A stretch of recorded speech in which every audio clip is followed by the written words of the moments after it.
dia, queridos. Paz seja convosco. Graças ao Senhor, mais um dia com vocês aqui no canal Reino em Pauta. É sempre uma alegria muito grande estar com vocês, queridos. Obrigado por esse ano 2025, juntinhos aí no canal. Gratidão a vocês por me acompanhar todas as manhãs. Eu não cesso de dar glória a Deus pela vida de todos vocês, ok? Que Deus abençoe e que venha 2026 e vamos para cima, né? Liberando essa palavra do reino de Deus. Muito bem, amados, a nossa série já é a mensagem número 4. Ela fala sobre a perspectiva do avivamento. Então nós já falamos o que é perspectiva, o que é avivamento, né? O avivamento é um evento que começa no interior das pessoas, e o avivamento vive o tempo de Deus. O avivamento não vive o tempo do homem, né? Não é o homem que produz avivamento no seu tempo, né? Vamos supor assim, eu vou produzir um culto de avivamento, eu vou reunir uma multidão e vou fazer um cultaço de avivamento. Não, não é assim que funciona. Avivamento não vem com escala, não vem com marcações. O avivamento, ele vem com rendição. O avivamento começa no interior. Deus trabalha no interior. Aleluia. Queridos, quantas pessoas neste Natal liberaram perdão. Quantas pessoas neste Natal liberaram perdão de mágoas antigas. Isso para mim é avivamento. Eu creio no resgate. Eu creio na restauração. Eu creio que alguém se importa com a situação que está acontecendo no interior das pessoas. Esse é o trabalho do Evangelho. O Evangelho é a revelação, o Evangelho é a clarificação, é a demonstração de boas novas, mas não para brilhar o exterior, mas para brilhar o interior. Porque o exterior, amados, de pouco adianta. Jesus um dia chamou aqueles homens de sepulcros caiados. Por quê? Porque por fora tinha pintura, tinha cal, tinha tinta, por fora estava bem acabado. Mas por dentro era apenas os ossos, era apenas o corpo em decomposição. Então, irmãos, avivamento não é aparência, avivamento não é demonstração, avivamento não é apresentação, né? Avivamento, queridos, é um estilo de vida, e eu creio neste avivamento nos nossos dias. Como eu citei já hoje, eu creio na igreja de Filadélfia, que é a igreja, queridos, que o Senhor não precisou repreender. Igreja de Filadélfia é a igreja que o Senhor disse a ela: vocês não são fortes, não são ricas, mas vocês têm o meu nome e a minha palavra. Então, amados, eu creio muito nesse parâmetro na vida da igreja, creio muito nesse tempo na vida da igreja, né? E assim também, como eu creio na oportunidade que Deus está dando para Laodiceia. Quantos de nós adentramos ao território de Laodiceia, mas de repente ouvimos a voz de Deus? Apocalipse 3,18, eis que estou à porta e bato, e se alguém ouvir a minha voz e abrir a porta, eu entrarei, cearei com ele, ele comigo. Então Deus está batendo na porta de cada um de nós, dizendo: por favor, entenda e retorne a Laodiceia, porque eu quero ter uma comunhão com você. Retorne a Filadélfia, porque eu quero ter uma comunhão com você. Então, em Filadélfia existe uma mesa de comunhão, enquanto que em Laodiceia existe uma mesa de divisão. Está muito claro isso no livro de Apocalipse, capítulo 3. Por quê? Laodiceia tem uma voz. Qual que é a voz dela? Rica estou. Não tenho falta de nada. Eu não preciso de ninguém. Eu já sei, eu já estudei, eu já fiz, eu já sou rico, eu já tenho tudo. Então, é exatamente o parâmetro de muitas pessoas hoje, tá? Da divisão da igreja. Eu falei muito sobre isso hoje aqui, já para vocês. Então, existe uma divisão no sistema evangélico. E muitos estão dizendo: eu estou bem, Porque, ó, minha igreja, entre aspas, está grande, viu? Não tenho falta de nada, rica estou. Olha, eu estou bem. Isso é Laodiceia. Enquanto que Filadélfia está chorando. Filadélfia está se dobrando em oração.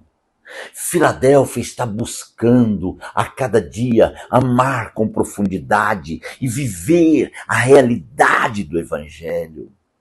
Filadélfia está pedindo perdão diariamente a Deus. Filadélfia entende, compreende, amados irmãos, todas as coisas e se rende. Porque quando eu entendo e compreendo, eu preciso me render. Eu não posso fechar os meus olhos para a rendição e achar que eu sou. Graças ao Senhor, irmãos, o Senhor tem um remanescente na terra. Um remanescente que Deus conta. Esse remanescente está sendo levantado todos os dias para viver uma realidade gloriosa, para viver o exercício da igreja, a realidade do reino dos céus, exercitados no interior de cada um que compõe o real, o verdadeiro corpo de Cristo. Existe a igreja e existe a igreja. Por isso nós precisamos atentar. Vamos voltar ao texto de Atos 2, amados. Atos 2, versículo, deixe-me ver, 17. Olha só, quando Pedro está ali para pregar. Atos 2, vamos começar pelo versículo 14. Ele fala assim: então Pedro se levantou com os 11 em alta voz e dirigiu-se à multidão e disse: homens da Judéia e todos os que vivem em Jerusalém, deixe-me explicar isto. Ouçam com atenção. Estes homens não estão bêbados, como vocês supõem. Ainda são 9 horas da manhã. Ao contrário, isto é o que foi predito pelo profeta Joel. Nos últimos dias, diz Deus, derramarei do meu espírito sobre todos os povos. Seus filhos e suas filhas profetizarão. Aleluia. Os jovens terão visões e os velhos terão sonhos. Sobre os meus servos e minhas servas derramarei do meu espírito. Naqueles dias eles profetizarão. Olha só, queridos, e mostrarei prodígios, maravilhas em cima no céu, sinais embaixo da terra, sangue, fogo, nuvem, fumaça. O sol se tornará em trevas, a luz em sangue, antes que venha o grande, glorioso dia do Senhor. E todo aquele que invocar o nome do Senhor será salvo. Esta foi a palavra que Joel falou lá atrás e que eu li já para vocês. E aí o Pedro continua dizendo assim: israelitas, ouçam essas palavras. Jesus de Nazaré foi aprovado por Deus diante de vocês por meio de milagres, maravilhas e sinais que Deus fez entre vocês por intermédio dele. Como vocês mesmos sabem, este homem lhe foi entregue por propósito determinado e o pré-conhecimento de Deus, e vocês, com a ajuda de homens perversos, o mataram pregando na cruz. Oh, olha só, olha que evangelho é esse, que evangelho poderoso, fala de Jesus. Esse homem foi entregue a vocês por propósito determinado. Então Jesus é um propósito de Deus. Jesus é a revelação do mistério de Deus. Jesus é Deus fazendo a sua obra na terra, né? E ele fala assim, ó, e pré-conhecimento de Deus, e vocês juntaram com esses homens e mataram ele.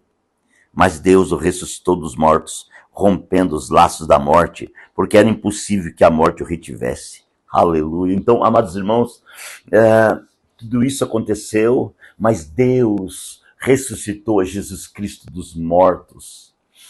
A morte não teve poder sobre ele. Ele é o caminho. Ele abriu um caminho. Até então a morte era soberana. Mas a partir da ressurreição de Jesus, a morte perdeu a sua força. Ó morte, onde está a sua força, o seu agrilhão? Aleluia, porque Jesus Cristo, ele ressuscitou. Ele ressuscitou para edificar o corpo de Cristo, a noiva do Cordeiro, a mulher de Deus, a igreja gloriosa, a igreja poderosa. E ele então, amados irmãos, em sua ressurreição, ele restaurou a imagem de Deus que estava danificada pelo pecado no interior da igreja. Amados, esse caminho é um caminho excelente, é um caminho de profundidade, é um caminho onde nós podemos voltar-se a esse plano, a esse propósito, a essa visão, entender com todas as letras, no Espírito, o caminho verdadeiro que está aberto para mim e para você. Isto é extremamente tremendo. Eu queria que você entendesse nesse momento que o avivamento, ele traz à memória a realidade dos fatos. Por que estamos aqui? Quem somos? Por que somos? Para onde vamos? E por que vamos? A realidade da revelação do Cristo em nosso interior nos reporta a um grande avivamento, porque o nosso eu é subjugado pelo conhecimento e a revelação de Deus em nosso interior. A nossa vontade, a nossa mente, a nossa emoção, ela passa pela conscientização, ela passa pelo espírito da revelação. E a partir daí, então existe uma mudança em nosso interior. E essa mudança eu chamo de avivamento. Deus está espalhando avivamento. Deus está espalhando, queridos, avivamento no coração de homens e mulheres que estão mediante choro, mediante tristeza, mediante lutas, estão se rendendo diante desta realidade. E estão vivendo e vivenciando a realidade da vida prática da igreja. E começam a exercitar essa vida prática. E o exercício da vida prática produz a edificação. Oh, glória! Continue na série, porque Deus está falando poderosamente. Pai, obrigado por mais um dia, por essa palavra. Gratidão, meu Deus. Fica com os teus filhos e age abundantemente, meu Deus. Nós oramos em nome de Jesus. Que Deus te abençoe. Um grande abraço e até amanhã.